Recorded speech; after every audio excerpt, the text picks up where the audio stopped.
ప్రియమైన వెలిగింపు శ్రోతలకు యేసు ప్రభు నామములో శుభాలు తెలియచేసుకుంటూ ప్రార్థన చేసుకొని దేవుని మాటలు విందాం.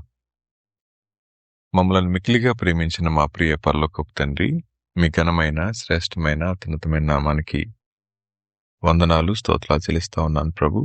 మరొక వారం మీ మాటలు వినడానికి మీరు ఇచ్చిన సమయం కొరకై స్తోత్రం చెల్లించుకుంటూ ఈ సమయాన్ని మా అందరికీ దీవెనకరంగా జరిగిస్తూ రమ్మని యేసు ప్రభు నామంలో అడిగి వేడుకొని ప్రార్థిస్తూ ఉన్నాం తండ్రి, ఆమెన్. శ్రోతలు, గత వారం మనం ఆరంభించుకున్నటువంటి అంశం సంతృప్తి అనే మాట. ప్రపంచంలో ఉన్న దేశాల్లో కానీ, రాజ్యాల్లో కానీ, కుటుంబాల్లో కానీ, సమాజంలో కానీ ప్రస్తుతం ఎదుర్కొంటా ఉన్న పరిస్థితులకు గల కారణం ఒకటి అసంతృప్తి అనడంలో ఎటువంటి సందేహం లేదు. ఈ మాటలు వింటా ఉన్న నా ప్రియ శ్రోతలైన వారి యొక్క జీవితాల్లో కూడా ఒకవేళ మీ దుఃఖానికి కానీ, మీ అశాంతికి కానీ, మరి దేనికైనా కారణం బహుశా అసంతృప్తి అయి ఉంటుందేమో అనేది మనం ఒకసారి ఆలోచించుకోవాలి.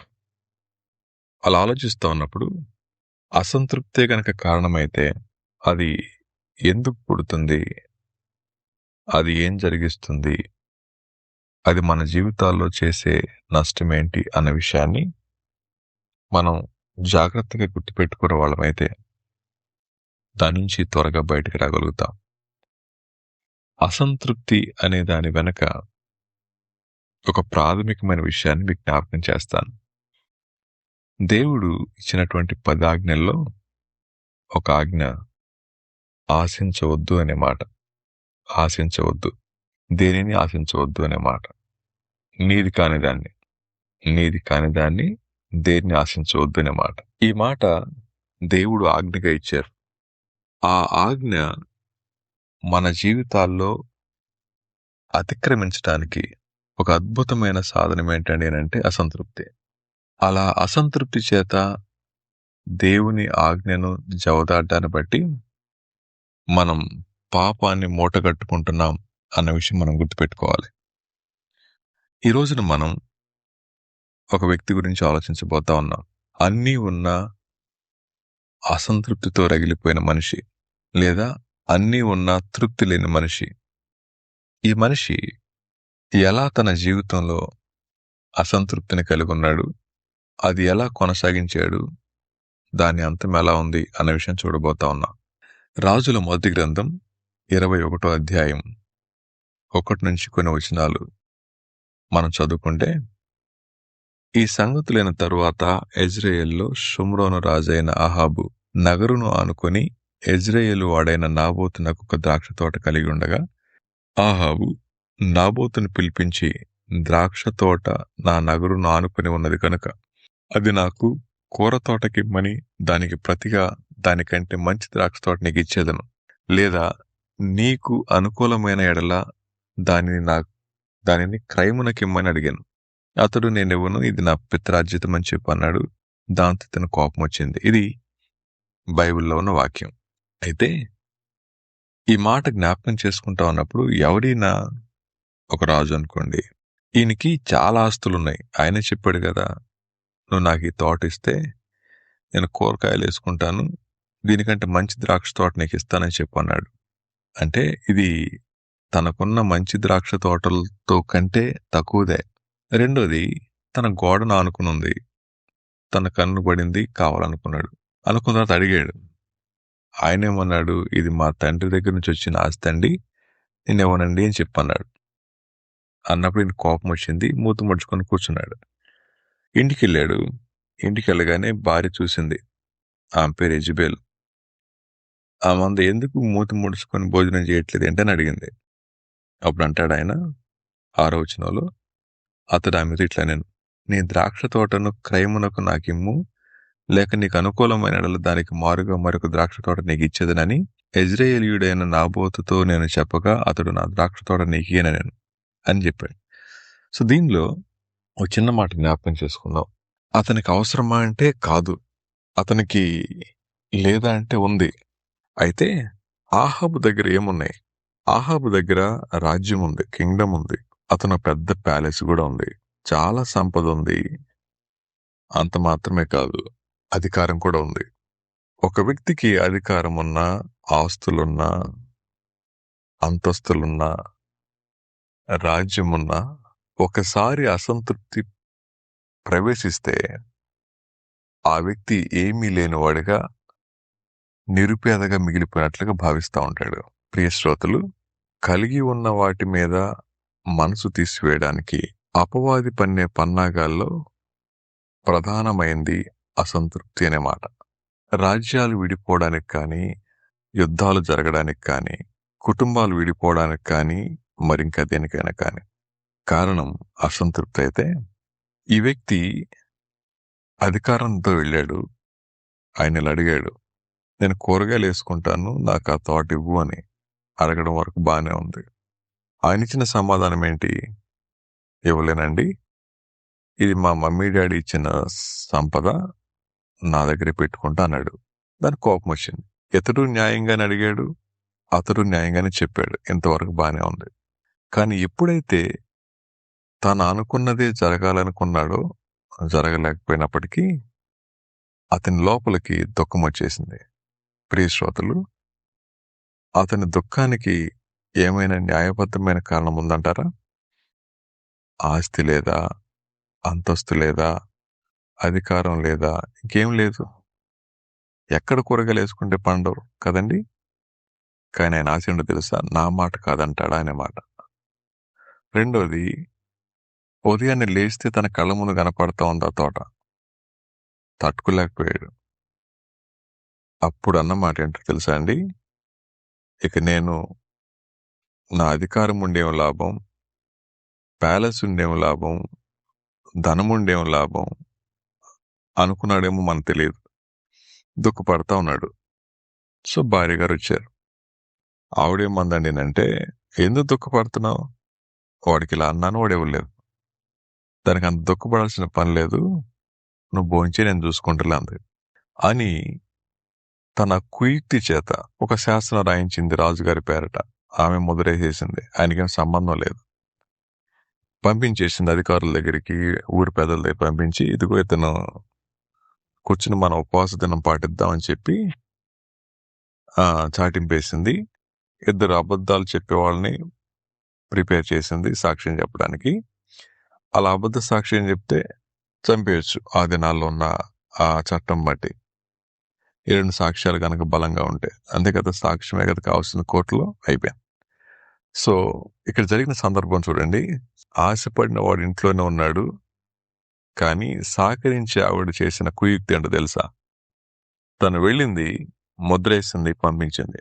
అక్కడ అడ్డం పెట్టుకుంది ఎవరినండి అంటే, దేవుణ్ణే. ఉపవాస దినం ప్రకటించండి అన్నమాట.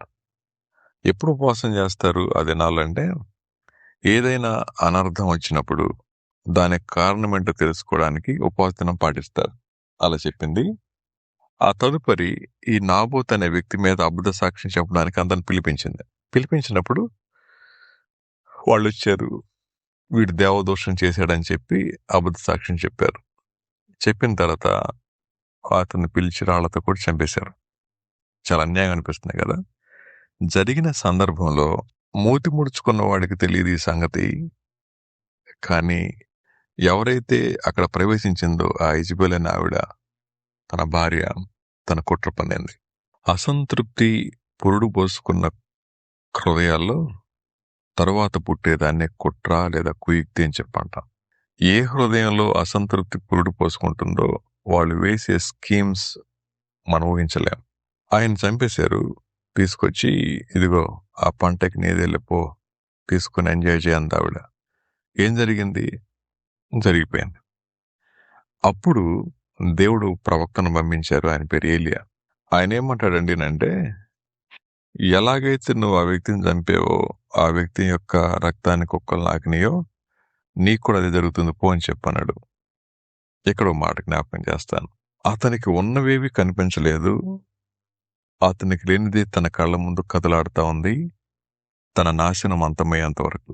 ఒక ఆయన ఇలా అన్నాడు, greed makes a person blind to what he already has.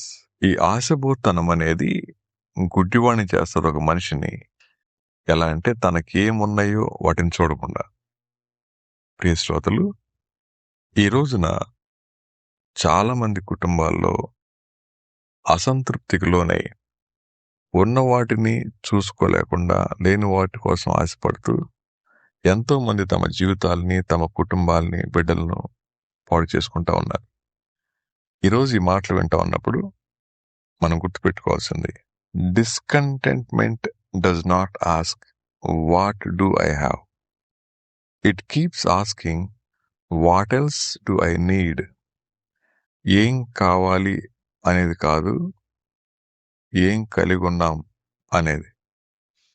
ఏం కావాలి అనే దాని దగ్గర అసంతృప్తి మొదలైతే ఏముంది అన్నది మనం చూసుకుంటే సంతృప్తిగా జీవించగలుగుతాం. ప్రియ శ్రోతలు, ఈ మాటలు వింటా ఉన్న మీరు లేదా మనం ఏముంది మన దగ్గర అని చూసుకుంటే సంతృప్తి వస్తుంది. ఏం కావాలి అనే ఆలోచన నీ మనసులో పురుడు పోసుకుంటే దాన్ని జరిగించుకోవడానికి హద్దు అదుకుండదు. కాబట్టి ఇది దేవుని యొక్క ఆజ్ఞను అతిక్రమించటం అన్న సత్యం మనకు అర్థమైతే మన జీవితాన్ని దేవునికి సంపూర్ణంగా సమర్పించుకుంటాం. అసంతృప్తిని తీసివే ప్రభు అని అడుగుతాం. ప్రియ శ్రోతలు, ఆశించాడు, కుమిలిపోయాడు, దుఃఖపడ్డాడు, మూతి ముడుచుకున్నాడు, అనుకున్నది పొందుకున్నాడు ఎలాగోలా, కానీ అనుభవించడానికి అతను లేడు.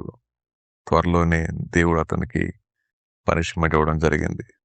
ఈ మాట మనం జ్ఞాపకం చేసుకున్నప్పుడు అనేక సార్లు మనందరి జీవితాల్లో అసంతృప్తి మొదలైన తర్వాత దాన్ని జరిగించుకోవడానికి ఎంత ప్రయత్నిస్తామో. ఇలా ఎందుకండి, కుటుంబాల్లో భార్యాభర్తల మధ్య ఒక అంశం మొదలైనప్పుడు ఒకరు వద్దంటారు, ఒకరు కావాలంటారు. కావాలనుకుని పట్టుపట్టిన వ్యక్తి వద్దు అన్న వ్యక్తి పట్ల ఎలా ప్రవర్తిస్తారు చెప్పండి? మీకే తెలుసు కదా.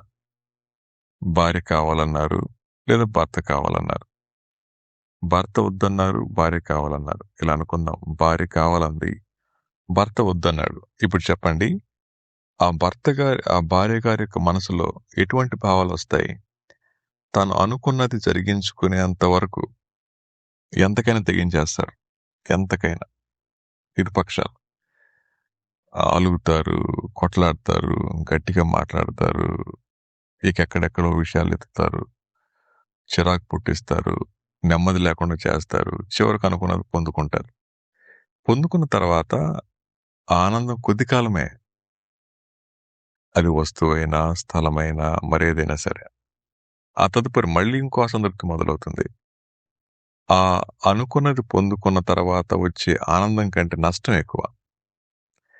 ఆ నష్టానికన్నా ఇష్టపడతారు, కానీ అసంతృప్తిని సమర్థించుకోవడంలో మాత్రం ఎప్పటికీ వెనకడుగు వేయలేరు.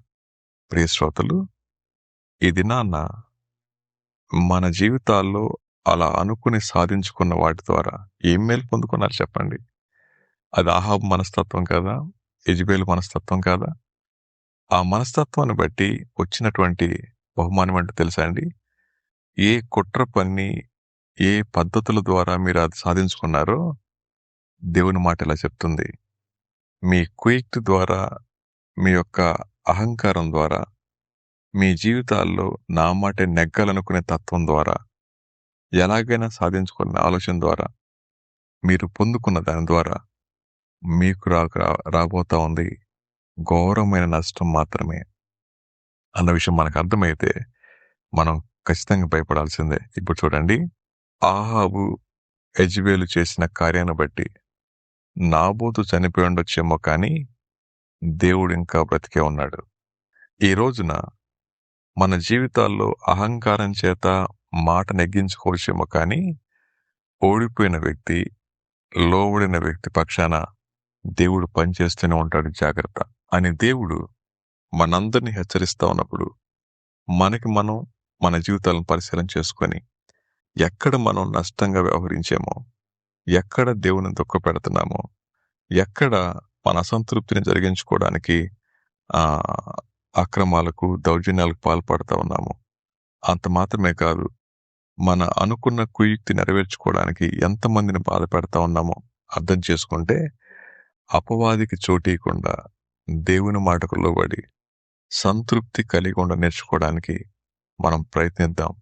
అలా కాని పక్షంలో మీరు పొందుకున్న ఆ భూమి ఎంతో కాలం అనుభవించలేకపోయినట్లుగానే నాబోతు పొలాన్ని ఆహాబు మీరు అనుకుని సాధించుకున్న విషయం కూడా మీ జీవితానికి ఉరికమ్మలా మారుతుందేమో జాగ్రత్త అన్న విషయాన్ని వాక్యం ద్వారా హెచ్చరింపబడిన వారమై మన జీవితాన్ని వాక్య క్రమంలో సరిచేసుకొని కట్టుకుందాం.